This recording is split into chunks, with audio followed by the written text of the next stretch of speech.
All right, everybody, welcome back here to our final stop on this Nirvana album review series before we do the rather small ranking. You know, we don't got a lot of material to work with, but we'll get it all ranked and everything. I think we just got the four because, you know, this album that we're reviewing right now is not going to be included in the ranking. I've said that a couple times. I just want to make sure people know. That way, you know, if someone just tunes in to like, where's the Unplugged? And I'm like, hey, man, I've reviewed it, but it can't really, it's hard to rank that. You know, it's like a lot of great material, some stuff that, you know, some covers and stuff on here, but it's not, it's a live album technically, so not going to rank it with them. But yeah, we've got MTV Unplugged, got just like the Alice in Chains one, I've got both the DVD and the CD, you know, if you're wanting to watch along, got that. If you're just wanting to listen, got that. But, yeah, here, I'll just hold up the CD, though. So, very, very heartfelt performances here. One of the most iconic MTV Unplugs of all time.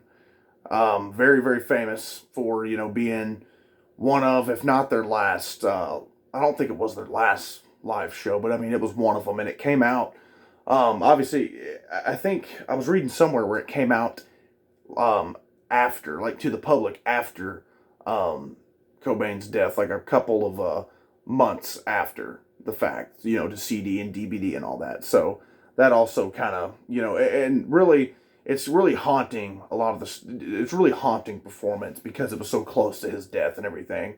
But yeah, we've got just super cool sound to it. You know, there's, they actually are using amps, like hooking up, or at least Kurt is. I'm not sure about the other guys. I think they might be as well.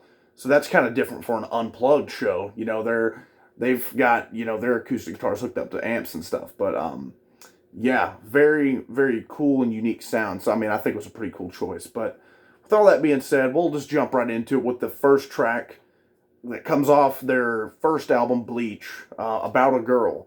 And I'll tell you this, I like this version better than the studio version.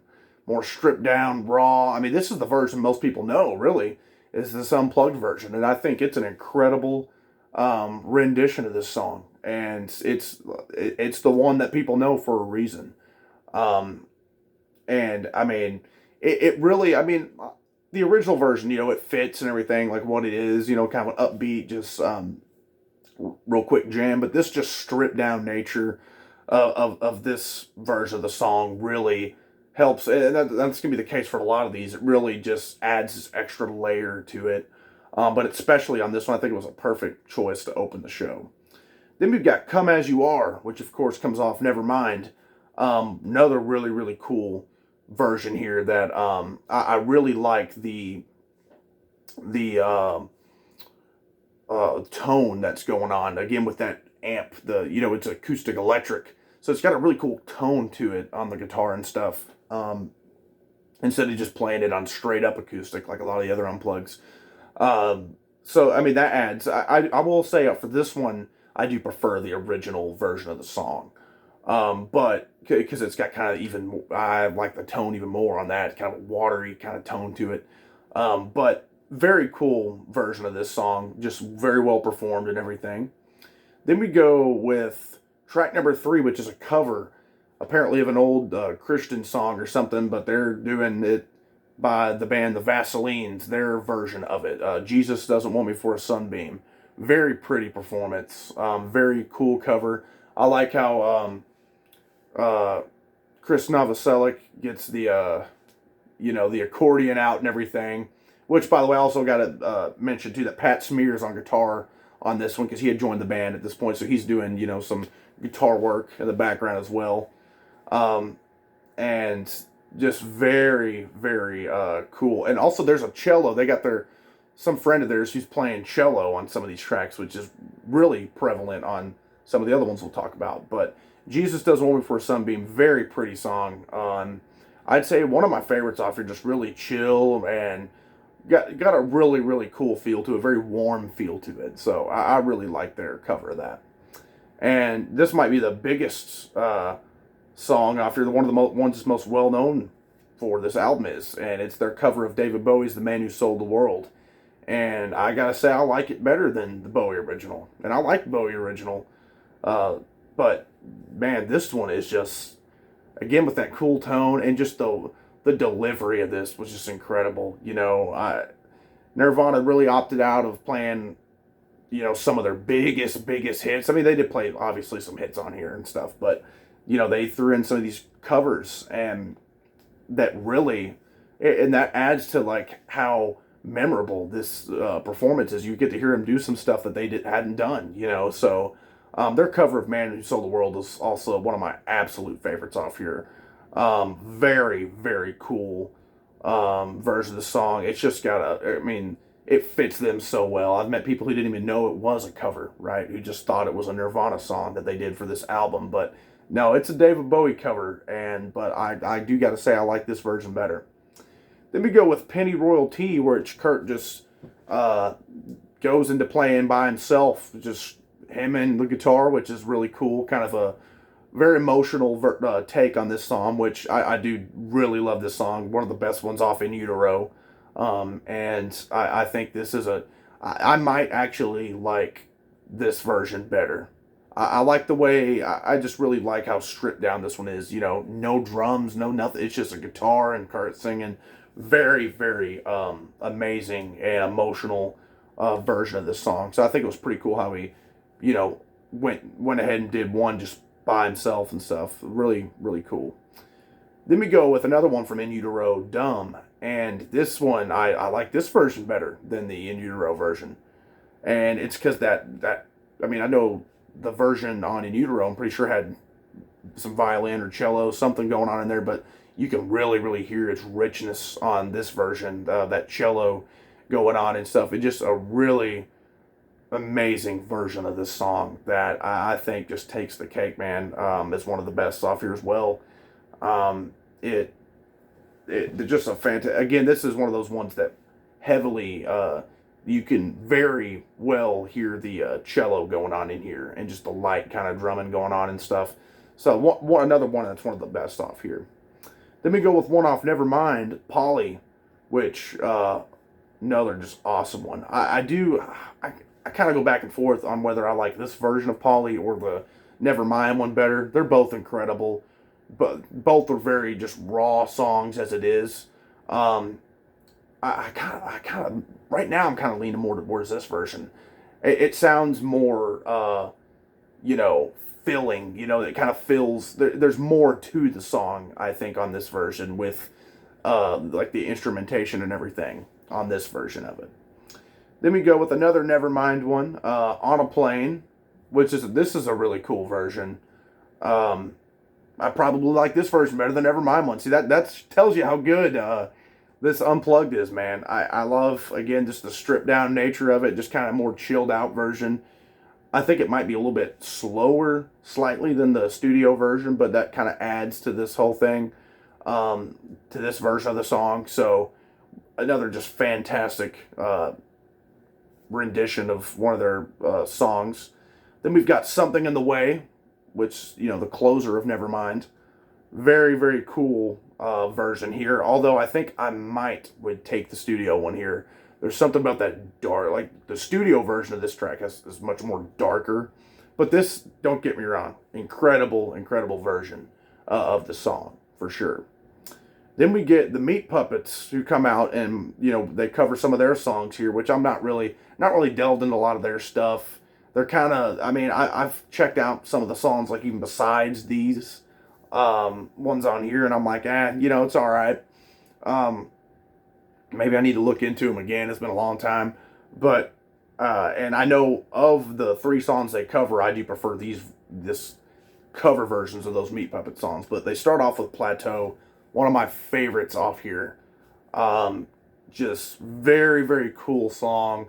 And it's got some kind of goofy lyrics, nothing on the top but a bucket and a mop and an illustrative book about birds. I mean, what in the world, just kind of crazy, off the wall lyrics but it's got kind of a folkiness to it. All 3 of these Meat Puppets tracks really kind of have that to it. But I love Kurt's vocal delivery, kind of, does that kind of cracky kind of, scratchiness to it, but it fits so well on this song here. Then we go with another Meat Puppets one, "Oh Me," which is probably my least favorite of the three Meat Puppet covers, but it's incredible. Another one that's got kind of a lot more softer than and a lot more chilled out than Plateau or the one after that we'll talk about. But it has a very hooky chorus, hooky melody, much like the other Meat Puppets ones. Um, and I really like I really like just the kind of relaxed, kind of laid back feel of this song. So it's another really, really good one for sure. Then we've got Lake of Fire, which I go back and forth between this one. I'd say I probably like Plateau better than Lake of Fire. But I mean, it's close because Lake of Fire is another just one of my favorite songs off this album for sure. It's just an incredible version. It also kind of has this like kind of storytelling kind of vibe to it, kind of thing going on, and also that folkiness just with like the and I love the little slide that that on the guitar before that first verse comes in. Cool solo by the Meat Puppets guys. And I just love kind of the rhythm of this one. And again, Kurt's vocal delivery on this one just fits it so freaking well. Very, very cool. One of the best off here. Then they go with All Apologies off In Utero, the closer of In Utero. Very cool version here as well. I'd probably take the studio version over this version because I think like the distortion that fades kind of into the more calm and stripped down ending on that studio version is a really cool end to the album. But obviously, this is a great version of the song. I mean, it's All Apologies nonetheless, so it's great. I would just say I'd probably take the studio version. Then they close it with an old Leadbelly cover, "Where Did You Sleep Last Night?" And what an incredible performance on that one. Kurt really belts it out. I mean, like, crazy, hitting some notes that you wouldn't think he would. And, you can tell, like, the strain in it, but it adds to, like, the emotional impact of it. Very, very cool cover here. Another, like, one of the best moments on this album and on this show. If you're watching, it just amazing cover of that. That's just fantastic. So as you can see here, the covers are really where this thing shines, honestly, because it's such a unique take on a lot of these songs, and just a very cool and some obscure tracks that you wouldn't expect that they would cover. So hearing them do them, it's like, ooh, it almost sounds like a new song to you. And if you didn't know they were covers, you would maybe think they're just Nirvana songs, right? I mean, they do them that damn well. And then as well as all the of their own material that's amazing that they do acoustic versions of, awesome stuff as well. But my favorites gotta be Plateau, Lake of Fire, "Oh Me." I love Jesus Doesn't Want Me for a Sunbeam, "Man Who Sold the World," "Where Did You Sleep Last Night?" All those covers, some of the best stuff off here. As for their studio material, as for their like own material, some of the best acoustic versions here, I think "About a Girl's" one of them. "Come As You Are," man, or "Dumb." I think I'd probably say "On a Plane." I mean, just incredible show, very historic and MTV, Nirvana, and just music history in general. A very iconic performance, and it is very haunting as Kurt would end up leaving this earth shortly after this album was recorded and everything. Very sad stuff and everything, but we got some great art out of Nirvana, so we can be grateful for that, and so that's just incredible piece right here. If you've not ever seen or heard this album, highly recommend it, even if you're not really a Nirvana fan, because it's just such an incredible performance, and just really, really cool, and just kind of some very relaxing, kind of chilled out thing, much like like all these Unplugged stuff, the Alice in Chains one, Pearl Jam, all that stuff really is. So I love the MTV Unplugged stuff. But anyways, guys, yeah. So next time we will be ranking the for studio albums in Nirvana. So stay tuned for that. And then also in that video, we will be announcing the next band that we're going to be going through. And I mean, it's going to be a heavy one. I'll let you know about that next time. So stay tuned for that. It's gonna be some fun stuff. I'm ready to hop into this next band that we do.